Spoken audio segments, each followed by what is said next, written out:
오늘 만나보실 모델 BMW의 순수 전기차죠. i5인데요. 최근 BMW는 하나의 플랫폼에서 전기차와 내연기관 모두를 뽑아내고 있습니다. 자, 5 시리즈를 기초로 하고 있는 전기차.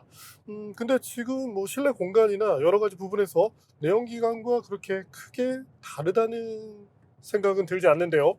뭐 체감적으로는 전기차를 탔을 때, 가속 페달을 밟았을 때 그런 특유의 느낌들이 남아 있지만, 어쨌든 거동을 비롯해서 만듦새 부분에서는 마음에 드는 것들을 많이 보여줍니다. 자, BMW의 i5. BMW에게 매우 중요한 차 중에 하나일 텐데요. 과연 어떤 매력을 가지고 있는지 잠시 함께 느껴보시겠습니다.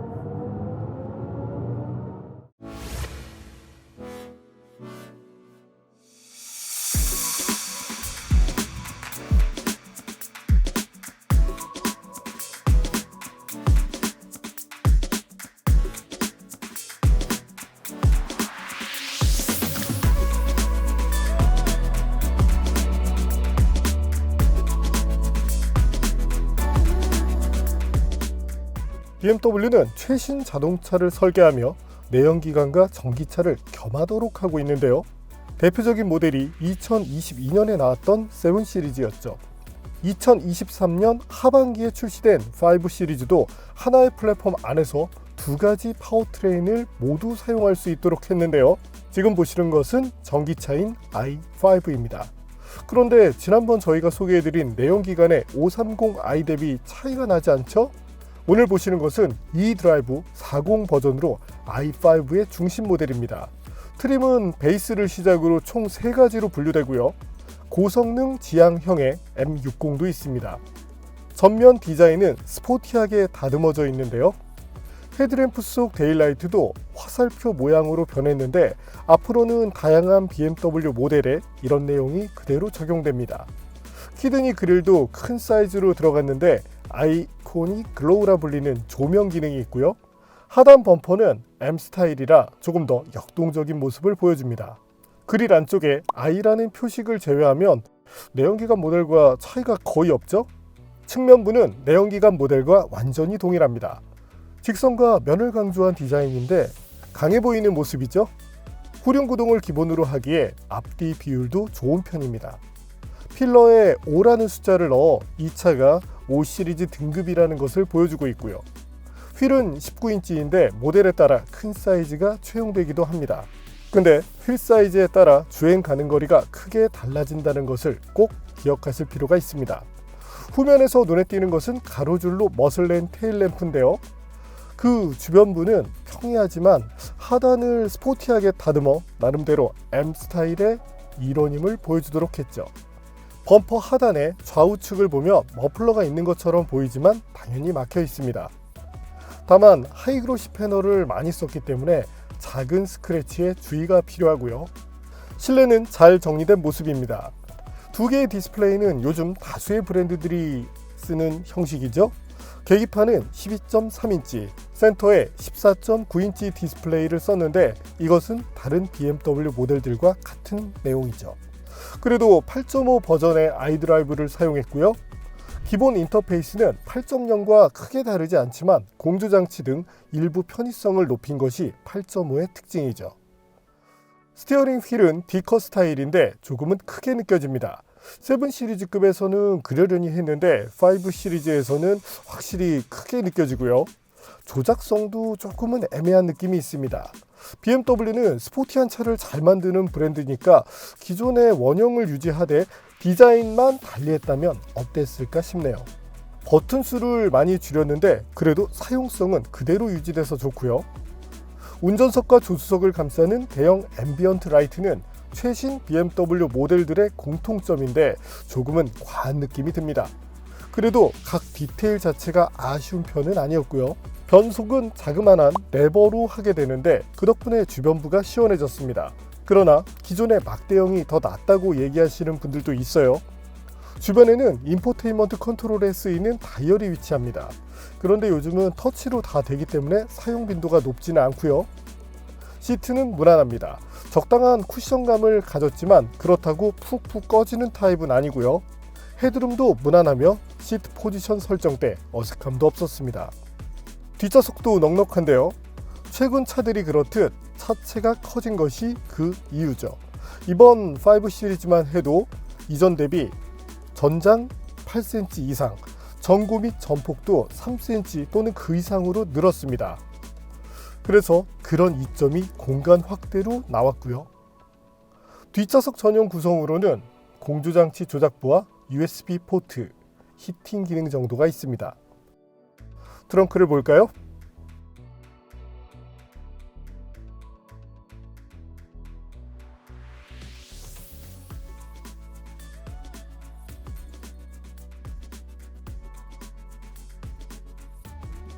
BMW는 ADAS 성능이 좋은 편입니다.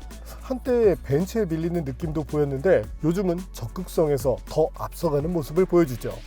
지금 보시는 장면은 중앙일보 올해의 차에서 ADAS를 평가할 때의 모습인데요. 인체 더미를 회피하는 장면입니다. 운전자가 스티어링 휠을 조금만 돌렸는데도 차가 알아서 스티어링 휠을 적극적으로 돌려서 사고를 막았고 다시금 차선 안쪽으로 복귀하는 능력까지 보여줬습니다. 이 시험을 함께했던 현업연구원도 상당히 놀라셨어요. 참고로 시험은 저조도 환경에서 진행되었는데 같은 날 시험을 진행한 일부 차들은 인체 더미를 들이받기도 했습니다. i5는 당시 다양한 ADAS 시험 조건을 최상으로 통과하며 상을 거머쥐게 됐고요.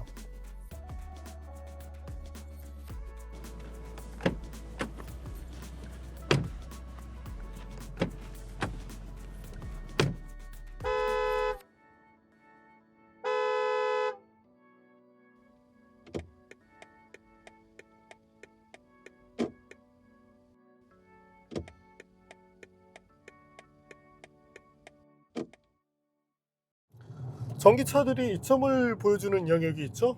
바로 시내 주행 구간입니다. 자, 지금처럼 차가 정지해 있을 때 그리고 부드럽게 달릴 때 변속 쇼크가 아예 없죠. 이런 것들이 승차감에 도움을 주고 가속 페달을 밟았을 때 그 밟는 양에 따라서 상당히 부드럽게 차체를 밀어내 주기 때문에 승차감 측면에서는 상당히 유리한 것들이 많이 있습니다. 또한 고속보다는 시내를 다닐 때 조금 더 좋은 전비를 득할 수 있다는 것도 전기차가 갖는 특징이죠. 하이브리드도 시내 쪽이 좀 더 강하긴 하지만요. 최근에는 회생제동을 많이 쓰지 않는 추세인데요. 승차감 부분에서 더 도움이 되기 때문이죠. 일부 주행 안전성 부분에서도 이점을 보이는 경우가 있고요. 자, 결론적으로 시내 주행을 할 때 상당히 편한 것, 전기차가 갖는 특징이라고 할 수 있겠습니다. 자, 이번에는 스포츠 모드로 설정을 했고 한번 달려볼까요?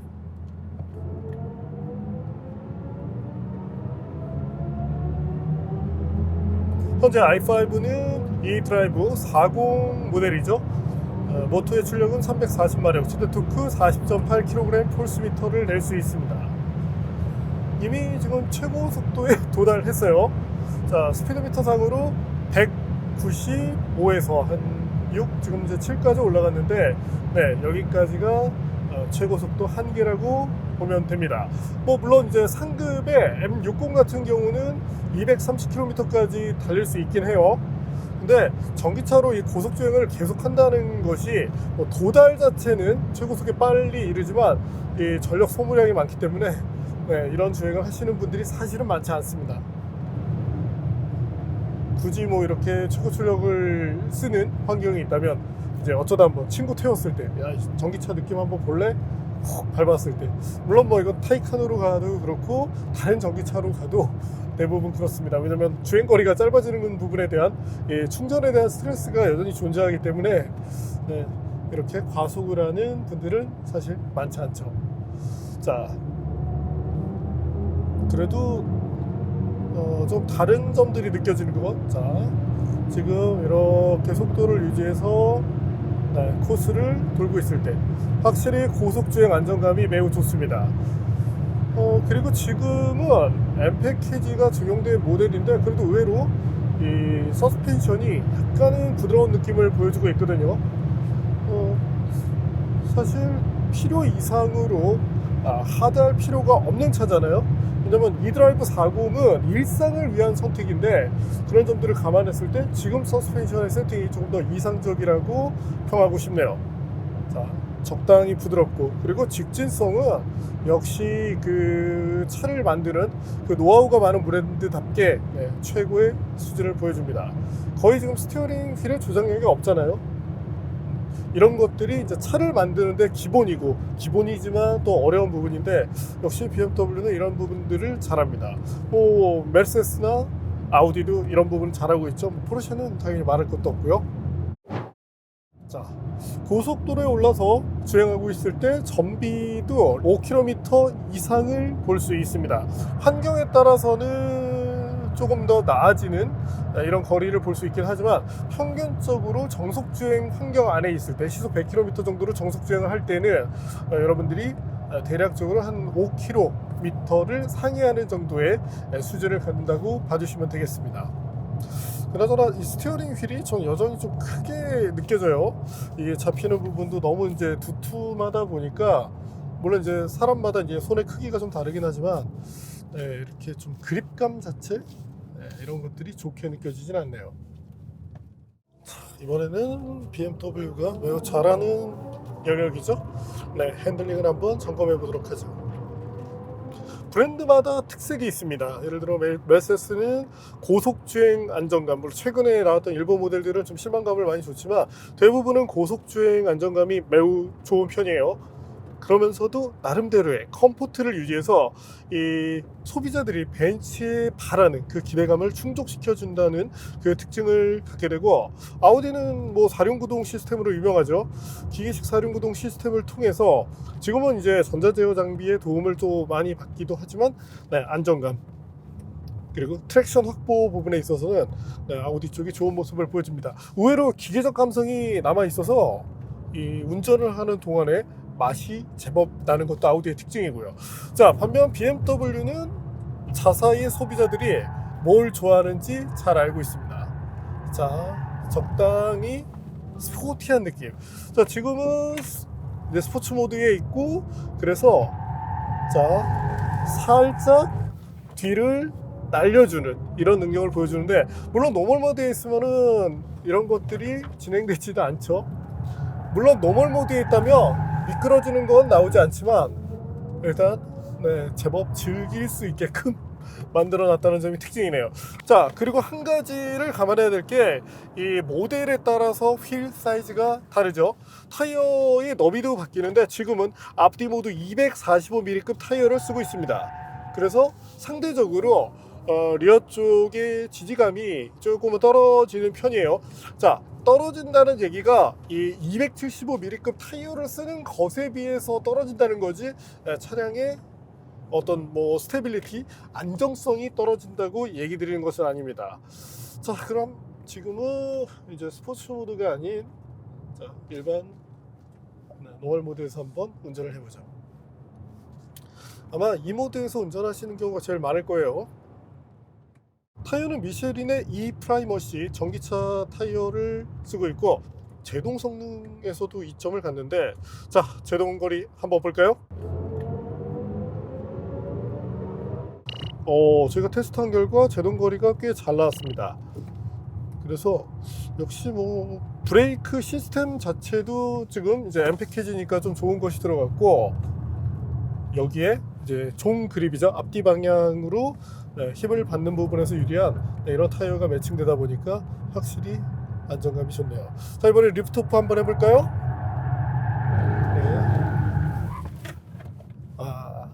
근데 확실히 리어 쪽이 지지감이 좀 부족하긴 하네요. 이 타이어의 특징이 종 그립에 대해서는 힘을 많이 내주긴 하는데 횡방향 쪽으로 버티는 능력은 사실 그렇게 좋지 않네요. 지금도 그렇죠?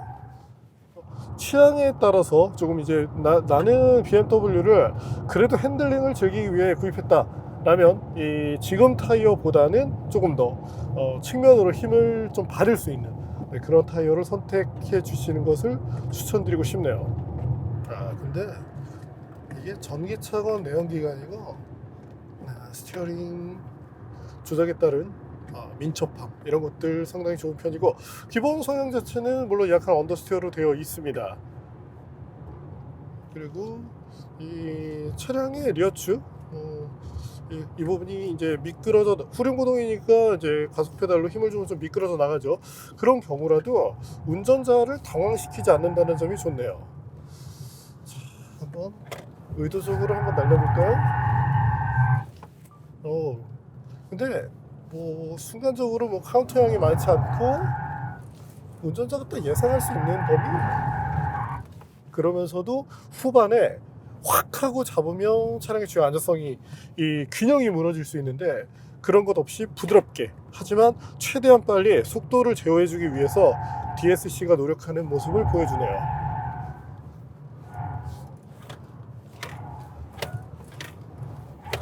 지금은 뭐 사실 주행 궤도를 좀 깨놓으려고 미끄러뜨리고 있는데, 카메라 떨어진다. 뒤에 카메라 달려 있는데 이제 주행 자체가 계속 이렇게 휘청휘청하게 제가 밸런스를 깨보려고 하니까 이제 혹시나 이제 사고 위험을 느끼고 썬루프를, 이 쉐이드를 닫아주는 모습을 볼 수 있었습니다. 카메라가 매달려 있거든요. 카메라 떨어질 뻔했네요. 자, 일단 기본 주행 부분에 대해서는 만족스럽고, 성향 자체가 지금 타이어 이 횡 방향으로 만든 부분 부족하다고 말씀드렸죠. 그래서 급조작을 사실 뭐 40i 로 하시는 분들은 없겠지만 여기서 한계가 나올 수 있다는 점을 참고해 주시면 좋겠고, 그런 것들이 우려가 된다면 리어 쪽이 275로 되어 있는 차를 선택하시는 거 좋습니다. 다만 일상용에서 전비가 많이 떨어져요. 이 휠 타이어 하나 때문에 i5의 인증 거리가 바뀌었다는 거 아마 아실 거예요. 자, 그래서 일상용, 그리고 뭐 아까 보셨겠지만 뭐 고속 뭐 180 이 정도에서 뭐 확 하고 차를 날리는 이런 주행이 아니라면 현재 스펙이 더 일상 주행에 맞다고 말씀드리고 싶네요. 타이어 값도 훨씬 저렴합니다. 자, 시속 50km 정도 상하 움직임이 나오는 환경인데, 이 부분에서는 뭐 SUV 모델 의외로 좀 탄력성이 좋고 에어 서스펜션을 갖춘 차들 만족감을 많이 보여줬는데, 지금도 좋은 편입니다. 이게 굉장히 부드럽게 이루어지는 환경인데 여기서조차도 약간 불쾌감을 주는 차들이 있긴 있어요. 근데 지금 i5는 지금은 연속된 요철로에 들어섰는데 쇼크감이 지금 시트 쪽으로는 거의 느껴지지 않네요. 스티어링 휠로는 분명히 진동이 옵니다. 이렇게 뭐 당연히 스티어링 휠이 떨죠. 근데 그거 외에 이 제가 앉아있는 이 시트 쿠션 쪽으로는 거의 진동감이 없어서 잘했는데요. 그리고 지금 고속주행을 했기 때문에 공기압도 약간 부풀어져 있는 상태, 근데도 상당히 좋습니다.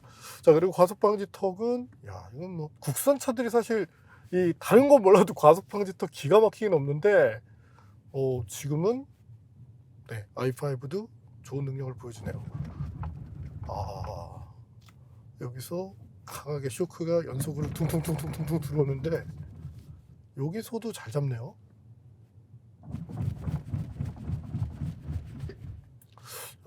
승차감을, 예전에는 BMW가 하드함을 추구했거든요. 근데 지금은 일상에서 필요한, 차마다 이제 성격이 다르긴 한데 일상에서 필요한 승차감을 잡기 위해서 상당히 노력을 많이 하고 있네요. 이 정도면 중상급. 원래 내연기관과 전기차를 똑같이 이제 놓고 비교를 하면 전기차 쪽에 승차감이 약간 떨어지는 경우가 많습니다. 뭐 무게 측면도 있겠지만 서스펜션 세팅에서도 좀 차이가 나고 뭔가 특유의 경직된 느낌이 있거든요. 근데 지금 i5는 그런 점들을 느끼지 않게 해주네요. 이번에는 고효율 모드로 주행을 하는 가운데 급차선 변경을 해보죠. 확실히 서스펜션이 부드럽긴 해요. 자, 바디롤이 약간 한 번 롤 무너진 이후에 한 번 더 왔다가 넘어가는데, 이제 한 번 더. 근데 이 롤이 있긴 하지만 그 이후에 자세가 무너지거나 아까 이제 막 이렇게 좀 스포티하게 달릴 때는 리어 쪽이 이렇게 살짝 미끄러지는 현상도 좀 보여주었잖아요. 근데 긴급 상황에서 운전자가 제어할 때는 리어 쪽을 정말 안정적으로 잘 붙들어 놓습니다. 자, 지금은 슬라로 확실히 타이어가 좋은 그립은 좋은데 그리고 서스펜션은 확실히 부드럽네요. 딱 보면은 좀 느껴지는 게 달리고 싶다면 그거는 이제 M 배지가 붙어 있는 모델로 달리고 이 이드라이브 40은 편안하게 타라. 승차감이 조금 더 비중이 있다. 다만 당신이 긴급한 것을 요구하거나 아니면 애초에 스포티한 걸 요구하면 그거 다 받아주겠다, 이런 세팅을 갖고 있다고 봐주시면 되겠네요. 자, 그나저나 이 차에서 뭐 앞서 보시겠지만 디자인에 대한 좀 호불호가 갈리고 있긴 해요. 저희는 이제 차를 계속 보다 보니까 뭐 시간이 지나면 뭐 다른 분들도 그러시겠지만 익숙해진 디자인이긴 합니다. 근데 이런 것들이 조금 더 다듬어질 수 있다면 좋겠고, 그래도 차량 자체에 대해서는 완성도 충분하다고 얘기 드리고 싶고, 자, 소음 볼까요?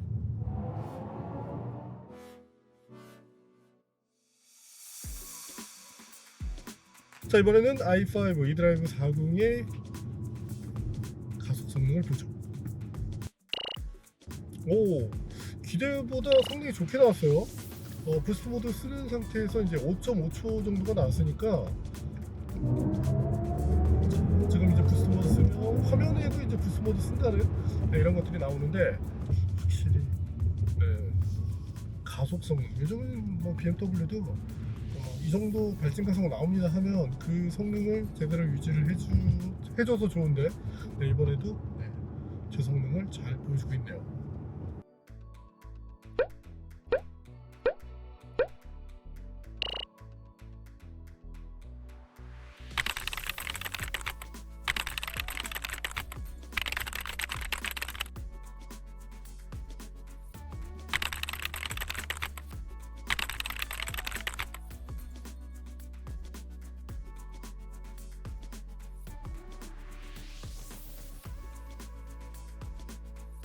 네, 오늘 만난 BMW i5 이드라이브 40, 일상에서 타기 상당히 좋은 차예요. 승차감도 좋았죠. 여기에 기본적인 BMW가 잘했던 뭐 핸들링을 비롯한 많은 것들을 그대로 잘 녹여놨습니다. 뭐 물론 이제 주행의 세련미로 놓고 본다면 내연기관 쪽이 조금 더 나은 건 사실이지만, 전기차로서 좀 이 정도의 완성도까지 올려놨다면 뭐 지금도 괜찮지만 앞으로 나올 전기차에 대한 기대감 역시 한층 커진다고 얘기드리고 싶네요. 저는 아직까지는 충전의 불편함 이런 것 때문에 전기차에 대해서 이렇게 뭐 호의적이진 않는데, 차량 자체 이것만 원한다면 충분히 가치 있는 모델이고, 특히나 이 i5는 휠 사이즈에 따라서 주행 거리가 많이 달라진다는 점을 꼭 참고하시라고 얘기 드리고 싶습니다. 네, 오늘은 BMW의 순수 전기차 어퍼미들 클래스죠, i5를 만나봤습니다.